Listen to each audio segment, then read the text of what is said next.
Asia cup 2025 का stage पूरी तरह से सेट हो चुका है और आज का मुकाबला सिर्फ दो टीमों के बीच नहीं है बल्कि सुपर फोर की रेस का सबसे बड़ा टकराव है। Bangladesh versus Afghanistan. Match number 9 Sheikh Zayed stadium Abu Dhabi में यह मुकाबला खेला जाएगा। एक तरफ एशियाई क्रिकेट के उभरते सितारे अफगानिस्तान, जिनकी स्पिन तिकड़ी ने सभी टीमों को डरा रखा है इस टूर्नामेंट में, और दूसरी तरफ है बांग्लादेश, एक ऐसा यूनिट जो मुश्किल हालात में भी मैच जीतने का दम रखता है। आइए करते हैं इस मैच का प्रीव्यू आंकड़ों के हिसाब से। उसके अलावा हेड टू हेड भी देखेंगे, पिच रिपोर्ट भी देखेंगे और अंत में जीत की भविष्यवाणी भी देंगे। शुरुआत करते हैं वेन्यू से। वेन्यू है Sheikh Zayed stadium Abu Dhabi का। अबू धाबी के ग्राउंड में ये मुकाबला खेला जाएगा।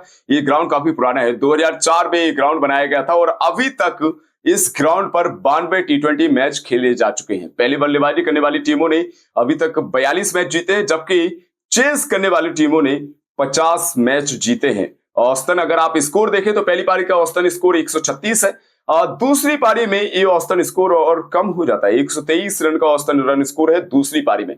शाम के समय थोड़ा सा ओस का भी बहुत रोल रहता है इस ग्राउंड में, जिससे चेजिंग थोड़ा सा आसान हो जाती है। स्पिनर्स को मिडिल ओवर्स में मदद मिलती है, जबकि पेसर्स को नई गेंद से स्विंग मिलती है। अगर कोई टीम पहले बल्लेबाजी करती है तो फिर 170 प्लस का स्कोर मेरे ख्याल से जीतने लायक रहेगा। अब बात करते हैं पॉइंट्स टेबल और इस मैच के महत्व की। अफगानिस्तान की शुरुआत हांगकांग पर धमाकेदार जीत के साथ हुई थी।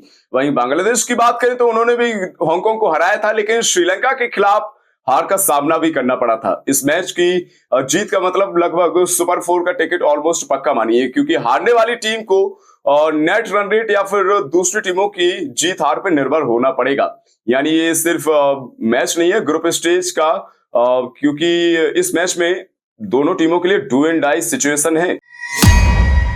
दोनों टीमों के हेड टू हेड रिकॉर्ड्स पर अगर नजर डालें तो अभी तक 12 मुकाबले खेले हैं दोनों टीमों ने आपस में, जिसमें से 7 मुकाबले अफगानिस्तान ने अपने नाम किए हैं, वहीं 5 मुकाबलों में बांग्लादेश ने जीत हासिल की है।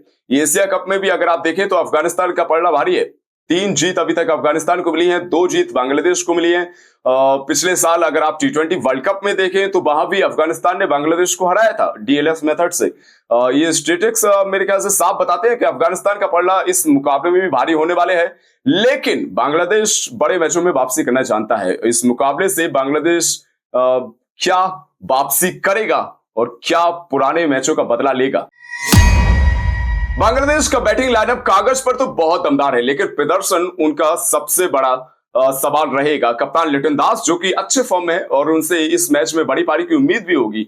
वहीं अगर आप तौहीद हृदय और शमीम हुसैन की बात करें तो मिडिल ऑर्डर में मेरे ख्याल से पारी को संभालने की जिम्मेदारी रहेगी इस बार इनकी। गेंदबाजी में अगर आप देखें तो मुस्तफिजुर रहमान तो ऑफकोर्स बहुत अच्छे फॉर्म में है। मुस्तफिजुर रहमान के साथ शरीफुल इस्लाम की जो नई जोड़ी बनी है, नई गेंद से मेरे ख्याल से विकेट निकालने की कोशिश कर सकती है और निकाल के दे भी सकती है।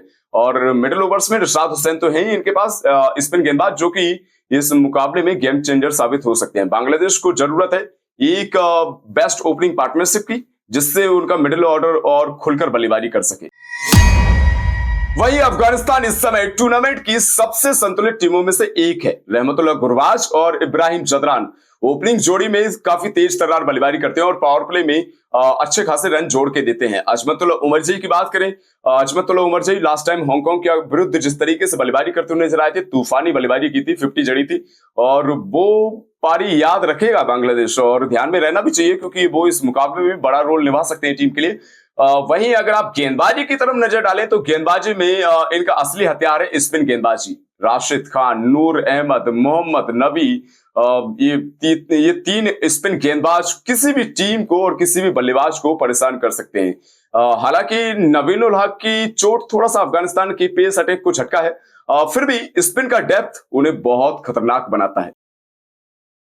दोनों टीमों की रणनीति क्या रहेगी उस पर भी एक बार चर्चा कर लेते हैं। रणनीति में सबसे पहले बात करेंगे हम बांग्लादेश की। बांग्लादेश किस गेम प्लान के साथ इस मुकाबले को खेलेगा और किस गेम प्लान के साथ खेलना चाहिए। मेरे ख्याल से शुरुआती 6 ओवर में कम से कम 45 से 50 रन बनाए बल्लेबाजी में बिना किसी विकेट की, और राशिद खान के विरुद्ध थोड़ा सा आराम से खेलें, क्योंकि राशिद खान के विरुद्ध अगर आप देख के नहीं खेलेंगे तो फिर राशिद खान आपको परेशान कर सकते हैं। उसके अलावा डेथ ओवर्स में मुस्तफिजुर रहमान की गेंदबाजी का इस्तेमाल किस तरीके से करेंगे वो भी अहम रहेगा, तो ये तो हो गया बांग्लादेश की रणनीति। और अफगानिस्तान के लिए क्या बेहतर रहेगा? मेरे ख्याल से पावर प्ले में एक आक्रामक शुरुआत, क्योंकि टी20 में पावर प्ले बहुत अहम है। अगर पावर प्ले में अच्छे रन आ जाते हैं तो फिर मिडिल ऑर्डर बहुत बेहतर खेल सकता है। वहीं अगर आप गेंदबाजी की तरफ नजर डालें तो राशिद खान, नूर अहमद जो कि मिडिल ओवर्स में पूरी तरह से दबाव बना सकते हैं। और वहीं बांग्लादेश के टॉप ऑर्डर को अगर जल्दी आउट कर लिया तो मेरे ख्याल से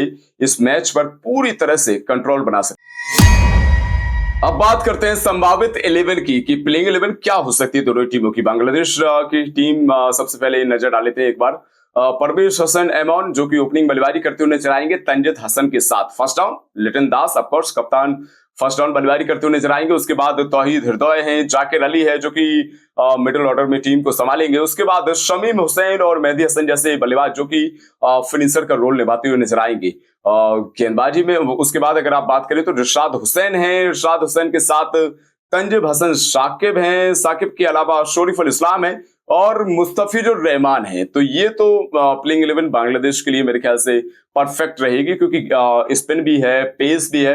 तो ये तो होगी बांग्लादेश की प्लेइंग 11। और इसके अलावा एक बार अफगानिस्तान की प्लेइंग 11 बता देता हूं क्या हो सकती है।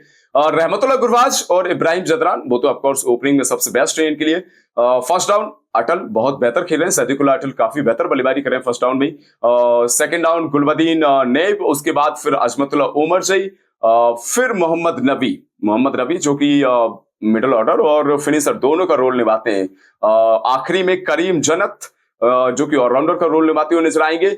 और उसके बाद ऑफकोर्स गेंदबाजी का जो ऑप्शन है इनके पास, राशिद खान है, नूर अहमद है, नूर अहमद के अलावा फारूकी हैं। और फारूकी के अलावा मेरे ख्याल से इस मुकाबले में गजनफर को खिला सकते हैं। गजनफर को मौका दिया जा सकता है इस मुकाबले में। अब सबसे बड़ा सवाल, कौन जीतेगा ये मुकाबला? अफगानिस्तान इस वक्त थोड़ी सी बढ़त पर है, उनके स्पिनर्स फॉर्म में है, टॉप ऑर्डर फॉर्म में है और उसके अलावा मैच की कंडीशंस भी उनके पक्ष में है। अगर वो पहले बल्लेबाजी करते हैं तो मेरे ख्याल से 170 से 180 रन के आसपास का स्कोर सेट कर सकते हैं। बांग्लादेश को जीत अगर चाहिए इस मुकाबले में तो उनके टॉप ऑर्डर से एक बड़ी पारी की आवश्यकता रहेगी, वरना मिडिल ऑर्डर को तो राशिद खान ऑफकोर्स परेशान कर सकते हैं और पूरा मैच पलट सकते हैं। यानी अफगानिस्तान इस मुकाबले में स्लाइट फेवरेट रहेगी, लेकिन बांग्लादेश का अनुभव और उनके रहमान की डेथ बॉलिंग इस गेम को पलट सकती है। ये था Bangladesh versus Afghanistan Asia cup 2025 match number 9 का डिटेल प्रीव्यू। आपके हिसाब से कौन सी टीम जीतेगी, अफगानिस्तान की स्पिन तिकड़ी या फिर बांग्लादेश का पेस अटैक?